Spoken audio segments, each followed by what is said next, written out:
बिस्मिल्लाहिर्रहमानिर्रहीम। मुअज़्ज़ज़ सामईन, अस्सलामु अलैकुम। कैसे हैं दोस्तों? मेराज पैगंबर इस्लाम की ज़िंदगी के इन वाक़यात में से है जिन्हें दुनिया में सबसे ज़्यादा शोहरत हासिल हुई है। आम रवायात के मुताबिक ये वाक़या हिजरत से 1 साल पहले 27 रजब की शाम को पेश आया। इसका ज़िक्र कुरान में भी है और अहदीस में भी। कुरान ये बताता है कि मराज किस गर्ज के लिए हुई थी और खुदा ने अपने रसूल को बुला कर क्या हदायत दी थी। हदीस ये बताती है कि मराज किस तरह हुई और इस सफ़र में क्या वाक़यात पेश आए। इस वाक़े की तफसीलात 28 रावियों के ज़रिए हम तक पहुँची है। 7 रावी वो हैं जो खुद मराज के ज़माने में मौजूद थे और 21 वो जिन्होंने नबी पाक सल्लल्लाहु अलैहि वसल्लम की अपनी ज़बान मुबारक से इसका वाक़या सुना। मुख्तलिफ रवायात किस्से के मुख्तलिफ पहलुओं पर रोशनी डालती हैं और सबको मिलाने से एक ऐसा सफ़रनामा बन जाता है जिससे ज़्यादा दिलचस्प मैनी खेज सफ़रनामा इंसानी लिटरेचर की पूरी तारीख में नहीं मिलता।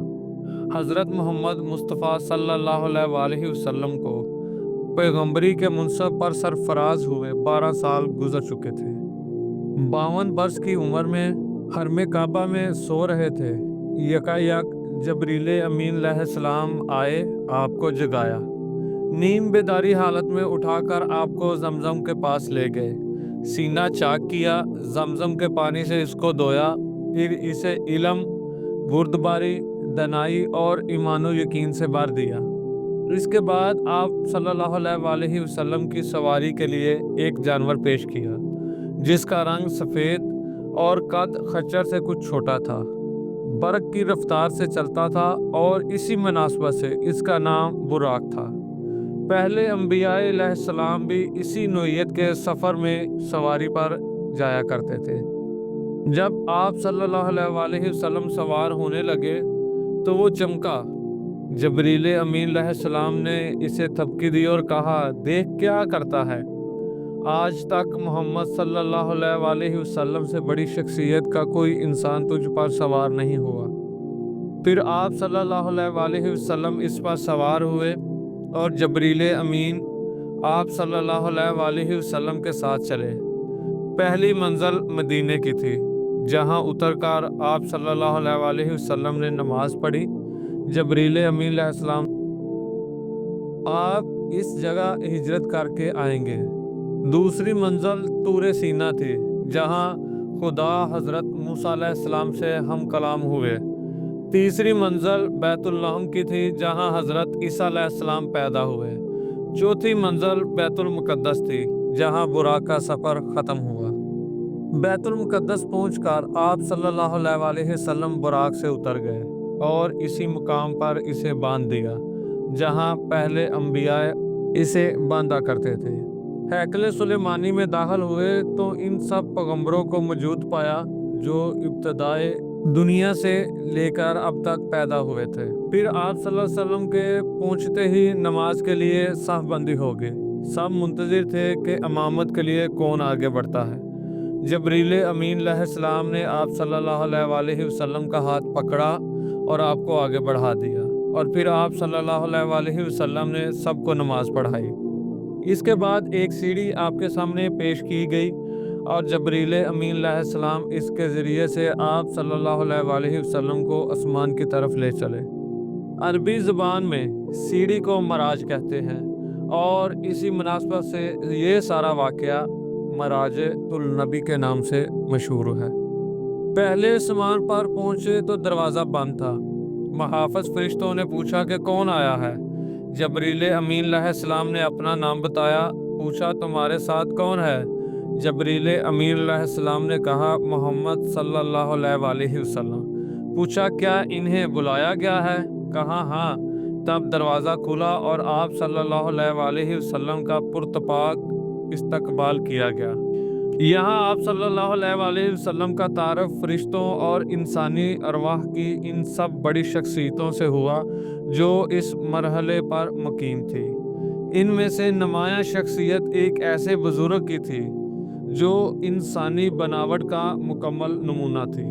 चेहरे मोहरे और जिस्म की साखत में किसी पहलवान से कोई कम न थे। जबरील अमीन अलैहिस्सलाम ने बताया, ये आपके दादा हज़रत आदम अलैहिस्सलाम हैं। वो दाईं जानब देखते तो खुश होते और बाईं जानब देखते तो रोते। पूछा, ये क्या माजरा है? बताया, ये अपनी नस्ल को देखते हैं। दाईं जानब देखते हैं तो वो खुश होते हैं क्योंकि ये नेक लोग हैं, और बाईं जानब देखते हैं तो गमगीन हो जाते हैं क्योंकि ये बुरे लोग हैं। फिर आपको तफसीली मुशाहदे का मौका दिया गया। एक जगह आप सल्लल्लाहु अलैहि वसल्लम ने देखा कि कुछ लोग खेती काट रहे हैं, और जितनी काटते हैं इतनी ही ज़्यादा बढ़ती चली जाती है। पूछा, ये कौन है? कहा गया, ये खुदा की राह में जिहाद करने वाले हैं। फिर देखा कुछ लोग जिनके सर पत्थरों से कुचले जा रहे थे। पूछा, ये कौन है? कहा गया, ये वो लोग हैं जिनकी सरगरानी इनको नमाज के लिए उठने ना देती थी। कुछ और लोग भी देखे जिनके कपड़ों में आगे और पीछे पवंद लगे हुए थे, और वो जानवरों की तरह घास चर रहे थे। पूछा, ये कौन है? कहा गया, ये वो हैं जो अपने माल से ज़कात खैरात कुछ ना देते थे। फिर एक शख्स को देखा कि लकड़ियों का गट्ठा जमा करके उठाने की कोशिश करता है, और जब वो नहीं उठाता तो इनमें से कुछ और लकड़ियां बढ़ा लेता है। पूछा, ये कौन अहमक है?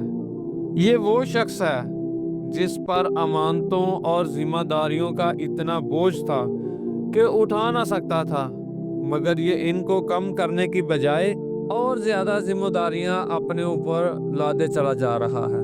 फिर देखा कि कुछ लोगों की जुबानें और होंठ कैंचियों से कुतरे जा रहे हैं। पूछा, ये कौन है? कहा गया, ये गैर जिम्मेदार मुकर्रर हैं जो बिला तकल्लुफ जबान चलाते और फितना बर्पा करते हैं। एक और जगह देखा कि एक पत्थर में से जरा सा शगाफ हुआ और इससे एक बड़ा मोटा सा बैल बाहर निकल आया। फिर वो बैल इसी शगाफ में जाने की कोशिश करने लगा, मगर वो ना जा सका। पूछा, ये कैसा मामला है? कहा गया, ये इस शख्स की मिसाल है जो गैर जिम्मेदारी के साथ एक फितना अंगेज बात कर जाता है, मगर फिर वो इसकी तलाफी करना चाहता है मगर नहीं कर सकता। एक और मुकाम पर कुछ लोग थे जो अपना गोश्त काट काट कर खा रहे थे। पूछा, ये कौन है? कहा गया, ये दूसरों पर जबान दराजी करते थे। इन्हीं के करीब कुछ और लोग थे जिनके नाखून तांबे के थे, और वो अपने मुंह और सीना नोच रहे थे। पूछा, वो कौन लोग हैं? कहा गया, ये वो लोग हैं जो लोगों की पीठ पीछे इनकी बुराइयां करते और इनकी इज्जत पर हमला किया करते थे। कुछ और लोग देखे जिनके होंठ ऊंट की मुशाबत के थे, और वो आग खा रहे थे। पूछा, ये कौन है? कहा गया, ये यतीमों का माल हजम करते थे। फिर देखा कि कुछ लोग हैं जिनके पेट बेइंतहा बड़े और सांपों से भरे हुए हैं। आने जाने वाले इनके करीब से होते हुए और इन्हें रोंदते हुए गुजर जाते, मगर वो अपनी जगह से हिल नहीं सकते थे। पूछा, ये कौन है? कहा गया, ये सूदखोर हैं। फिर कुछ और लोग नजर आए जिनके करीब नफीस गोश्त रखा हुआ था, और दूसरी जानब इनके बदबूदार सड़ा हुआ पड़ा था। वो अच्छे गोश्त को छोड़कर वो बदबूदार गोश्त को खाने की कोशिश करते। आपने पूछा, ये क्या माजरा है? उन्होंने बताया, ये वो मर्द और औरतें हैं जिन्होंने हलाल बीवियां और शोहरों को होते हुए हराम काम करने की कोशिश की। इन्हीं मुशाहदात के सिलसिले में नबी करीम सल्लल्लाहु अलैहि वसल्लम की मुलाकात एक ऐसे फरिश्ते से हुई जो नहायत तुर्श रवि से मिला। आप सल्लल्लाहु अलैहि वसल्लम ने जबरील अमीन अलैहिस्सलाम से पूछा, अब तक जितने फरिश्ते मिले हैं सब खंदा पेशानी और बशाश चेहरों के साथ मिले हैं। इन हजरत की खुश्क मसाजी का समझ नहीं आया। नबी करीम सल्लल्लाहु अलैहि वसल्लम को जबरील अमीन ने जवाब दिया कि इसके पास हंसी का क्या काम, ये तो दोज़ख का दरोगा है। ये सुनकर नबी पाक सल्लल्लाहु अलैहि वसल्लम ने दोज़ख देखने की ख्वाहिश जाहिर की। इसने यकायक आप सल्लल्लाहु अलैहि वसल्लम की नज़र के सामने से पर्दा उठाया, और दोज़ख तमाम हौलनाकियों के साथ आप सल्लल्लाहु अलैहि वसल्लम के सामने नमूदार हुई।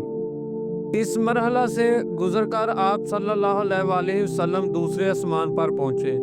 यहाँ के अकाबर में दो नौजवान सबसे मुमताज़ थे। तारफ़ पर मालूम हुआ कि ये हज़रत याहिया अलैहिस्सलाम और हज़रत ईसा अलैहिस्सलाम हैं। तीसरे आसमान पर आप सल्लल्लाहु अलैहि वसल्लम का तारफ़ एक ऐसे बुज़ुर्ग से करवाया गया जिनका हुस्न आम इंसानों के मुकाबले में ऐसा था जैसे तारों का मुकाबला हुआ हो। मालूम करने पर बताया गया ये हज़रत यूसुफ अलैहिस्सलाम हैं। चौथे आसमान पर हज़रत अदरीस अलैहिस्सलाम, पाँचवें पर हज़रत हारून अलैहिस्सलाम, छठे पर हज़रत मूसा अलैहिस्सलाम और सातवें आसमान पर पहुँचे तो एक अजीमुल शान महल देखा जहाँ बेशुमार फरिश्ते आते और जाते थे। यहाँ आप सल्लल्लाहु अलैहि वसल्लम की मुलाकात एक ऐसे बुजुर्ग से हुई जो खुद आप सल्लल्लाहु अलैहि वसल्लम से बहुत मुशाबा थे। तारफ़ पर मालूम हुआ कि ये हज़रत इब्राहीम अलैहिस्सलाम हैं। और फिर मज़ीद इर्तिका शुरू हुआ तो यहाँ तक कि आप सल्लल्लाहु अलैहि वसल्लम सिदरतुल मुंतहा पर पहुँच गए। ये वो मुकाम है जहाँ पर नीचे से जाने वाले रुक जाते हैं और ऊपर से अहकाम और कवानीन बराह रास्त यहाँ आते हैं। इसी मुकाम के करीब आप सल्लल्लाहु अलैहि वसल्लम को जन्नत का मुशाहदा कराया गया और आप सल्लल्लाहु अलैहि वसल्लम ने देखा कि अल्लाह ने अपने साले बंदों के लिए वो कुछ मुहैया कर रखा है जो किसी आँख ने देखा, न किसी कान ने सुना, न किसी जहन में इसका तसव्वुर गुजर चुका हो। सिदरतुल मुंतहा पर पहुंचकर जबरील अमीन अलैहिस्सलाम ठहर गए और आप सल्लल्लाहु अलैहि वसल्लम तन्हा आगे बढ़े। एक बुलंद हमवार सतह पर पहुंचे तो बारगाहे रहमत सामने थी। हम कलामी का शरफ बख्शा जो बातें अरशाद हुई इनमें से चंद एक ये हैं।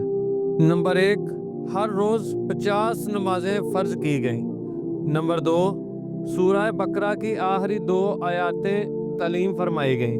नंबर 3, शिरक के सिवा दूसरे सब गुनाहों की बख्शिश का अमकान ज़ाहिर किया गया। नंबर 4, अरशाद हुआ कि जो शख्स नेकी का इरादा करता है इसके हक में एक नेकी लिख दी जाती है और जब वो इस पर अमल करता है तो 10 नेकियां लिख दी जाती हैं, मगर जो बुराई का इरादा करता है तो इसके खिलाफ कुछ नहीं लिखा जाता और जब वो इस पर अमल कर लेता है तो इसके नामा माल में एक बुराई लिख दी जाती है। पेशी खुदाबंदी से वापसी पर नीचे उतरे तो हज़रत मूसा अलैहिस्सलाम से मुलाकात हुई। इन्होंने रुदात सुनकर कहा, मैं बनी इसराइल का तल्ख तजर्बा रखता हूँ। मेरा अंदाज़ा है कि आप सल्लल्लाहु अलैहि वसल्लम की उम्मत 50 नमाजों की पाबंदी नहीं कर सकती। जाइए और कमी के लिए अर्ज़ कीजिए।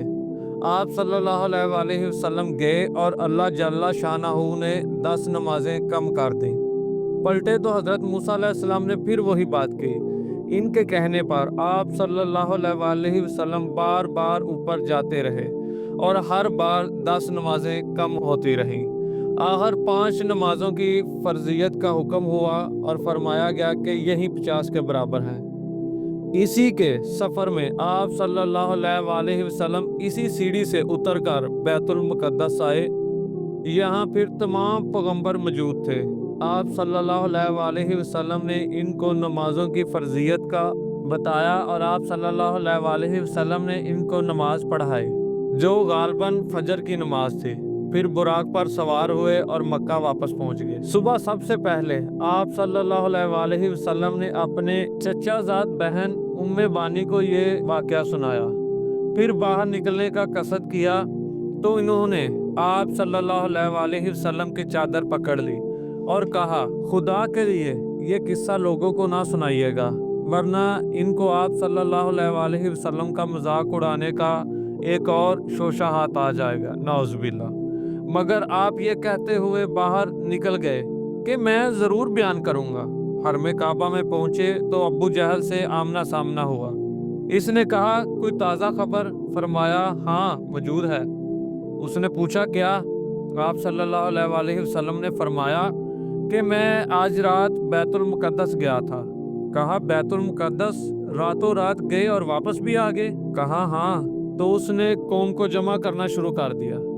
सबके सामने यही बात कही और फरमाया, कि अब इनके सामने ये सब बात कहो। आप सल्लल्लाहु अलैहि वसल्लम ने सबके सामने पूरा किस्सा बयान कर दिया। लोगों ने मजाक उड़ाना शुरू कर दिया कि 2 महीने का सफ़र एक रात में नामुमकिन। अब यकीन हो गया है कि तुम दीवाने हो गए हो। आनन फानन ये खबरें तमाम मक्का में फैल गईं। बहुत से मुसलमान इसको सुनकर इस्लाम से फिर गए। लोग इस उम्मीद पर हज़रत अबू बकर सदीक रज़ी अल्लाह ताला अन्हो के पास पहुँचे कि ये मोहम्मद सल्लल्लाहु अलैहि वसल्लम के दस्ते रास्त हैं। ये फिर जाएंगे तो इस तहरीक की जान ही निकल जाएगी।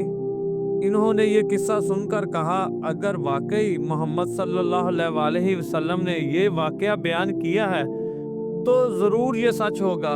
इसमें तज्जब की कोई बात नहीं। मैं तो रोज़ सुनता हूँ कि इनके पास आसमान से पैगाम आते हैं और इसकी तस्दीक भी करता हूँ। फिर हज़रत अबू बकर सदीक रज़ी अल्लाह ताला अन्हो हरम काबा में आए। रसूल अकरम सल्लल्लाहु अलैहि वसल्लम मौजूद थे और हंसी उड़ाने वाला मजमा भी। पूछा, क्या वाकई आप सल्लल्लाहु अलैहि वसल्लम ने ऐसा फरमाया है? जवाब दिया, हाँ। कहा, बैतुल मुक़द्दस मेरा देखा हुआ है। आप सल्लल्लाहु अलैहि वसल्लम वहाँ का नक्शा बयान करें। आप सल्लल्लाहु अलैहि वसल्लम ने फ़ौरन नक्शा बयान करना शुरू कर दिया और एक एक चीज़ इस तरह बयान की कि गोया बैतुल मुक़द्दस आप सल्लल्लाहु अलैहि वसल्लम के सामने मौजूद हो और देख देख कर इसकी हकीकत बताते रहे। हज़रत अबू बकर को इस तदबीर से जुटलाने वालों को एक शदीद ज़रब लगी। वहाँ बकसरत ऐसे लोग मौजूद थे जो तजारत की सिलसिले में बैतुल मुक़द्दस जाते रहते थे। वो सब दिलों में कायल हो गए कि नक्शा बिल्कुल सही है। अब लोग आप सल्लल्लाहु अलैहि वसल्लम के बयान की सेहत का मज़ीद सबूत मांगने लगे। फरमाया, मैं जाते हुए फ़लाँ मुकाम से गुज़रा, फ़लाँ काफ़िला वहाँ से गुज़र रहा था जिसके साथ ये सारा सामान था। काफ़िले वालों के ऊँट बराक से बढ़ गए और एक ऊँट फ़लाँ वादी की तरफ भाग गया। मैंने काफ़िले वालों को इसका पता बताया। वापसी में मैं फ़लाँ वादी से गुज़रा और इसके अंदर फ़लाँ कबीले के लोग मौजूद थे। सब लोग सो रहे थे। मैंने इनके बर्तन से पानी पिया और इस बात की अलामत छोड़ दी कि इससे पानी पिया गया हो। ऐसे ही कुछ और वाक़यात आप सल्लल्लाहु अलैहि वसल्लम ने उन्हें बता दिए और बाद में आने वाले काफ़िलों से इस बात की भी तस्दीक की गई। और ये जब बातें सब सच साबित हो गई तो सबकी ज़ुबानें बंद हो गई, मगर दिल यही सोचता रह गया कि ये कैसे मुमकिन हो गया। और आज भी बहुत से लोग सोच रहे हैं कि ये कैसे मुमकिन हुआ। शब-ए मराज की इबादत के हुज़ूर अकरम सल्लल्लाहु अलैहि वसल्लम ने फरमाया, इस रात अमल करने वाले के लिए 100 साल की नेकियों का सवाब है। जो आदमी इस रात 12 रकात नवाफिल पढ़ेगा, हर रकत में सूरह फातिहा और कुरान पाक की कोई दूसरी सूरत पढ़े, हर 2 रकत के बाद तशहद पढ़े और आखिर में सलाम फेरे, यानी 12 रकात 2-2 करके पढ़े। इसके बाद ये कलमात पढ़े, सुबहानल्लाहि वल्हम्दुलिल्लाहि वला इलाहा इल्लल्लाहु वल्लाहु अकबर 100 बार पढ़े, अस्तगफिरुल्लाह 100 बार पढ़े। इसके बाद दुरूद शरीफ 100 बार पढ़े और इसके बाद अपने दुनियावी और आखिरी अमूर के लिए दुआ मांगे। सुबह रोज़ा रखे तो अल्लाह ताला इसकी तमाम दुआओं को कबूल फरमाएगा, बशर्ते के गुनाह के काम की दुआ ना हो। शेख अबू अल बरकात सक्ती रहमतुल्लाह अलैह ने असनाद के साथ बरवायात हज़रत अबू हुरैरा रज़ी अल्लाह ताला अन्हो बयान किया है कि हुज़ूर अकरम सल्लल्लाहु अलैहि वसल्लम ने फरमाया कि जिसने 27 रजब का रोज़ा रखा, इसको 60 महीनों का रोज़ों का सवाब होगा। इसी दिन हज़रत जबरील अमीन अलैहिस्सलाम नबी करीम सल्लल्लाहु अलैहि वसल्लम की बारगाह रसालत में रसालत लेकर नाज़िल हुए। उम्मुल मोमिनीन हज़रत आयशा सदीक़ा रज़ी अल्लाह ताला अन्हा बयान करती हैं कि रजब वो पुरअज़मत महीना है जिसमें अल्लाह ताला नेकियों का सवाब कई गुना ज़्यादा बढ़ा देते हैं। जिसने इस एक दिन का रोज़ा रखा तो गोया उसने साल भर के रोज़े रखे। इस रात आप नवाफल कुरान शरीफ की तिलावत और दुरूद शरीफ पढ़ने में गुजारें। नवाफल जिस तरह चाहें पढ़ें, सलात व तस्बीह भी एक अजीम नमाज है। मकसद अल्लाह ताला की इबादत करना है। जिन हजरात की नमाजें काफ़ी तादाद में कज़ा हैं, वो हजरात सिर्फ़ और सिर्फ अपनी कज़ा नमाज़ों की अदायगी करें। इस रात अल्लाह ताला हमें ज़्यादा से ज़्यादा अपनी इबादत करने की तौफीक अता फरमाए। आमीन।